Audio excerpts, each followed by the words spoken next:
આ બેઠો છું હજી વાહિદું કેમ નથી કર્યું? બધું કામ મારે થોડું કરવાનું હોય, તમારા છોકરાને ચિંતા હો. ભાગ્યું તને દીધું છે, મારા છોકરાને નથી દીધું. બીજે વાવવા મળે એટલી વાર છે, આનું અધૂરું મૂકીને વ્યૂઝ આવું છે, અને તું હું હામું જોસ? આ બાપા જીરું કેદું નું વેચી નાખ્યું, હવે પૈસા આપો ને, મારે આઈફોન લેવો છે. હવે આઈફોન નો દીકરો થામામ ખેતીમાં ધ્યાન દે ને, કર આપણે કોકનું વાવવા રાખવું જોઈએ. આ શેઠ ઉપાડ આપો ને, મારા છોકરાને કેરીયું ખાવી છે, લેવા જવું છે. હવે મારા છોકરાએ 11 વર્ષના કેરીના આથણા ખાય છે, તું હું ઉતાવળીનો થાસ? એ જાવ ને ત્યારે પૈસા ગળે બાંધતા જાયજો. એટલે અત્યારે વળી કોનો ફોન આવ્યો?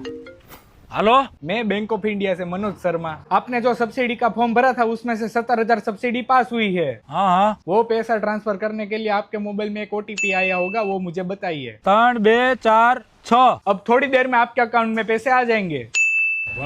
हे छोकरा, हे छोकरा, હું મારું નક્કી થઈ ગયો. અરે નક્કી તારું ક્યાં થાય એમ છે? બેંક માંથી ફોન આવ્યો તો આપણી સબસિડી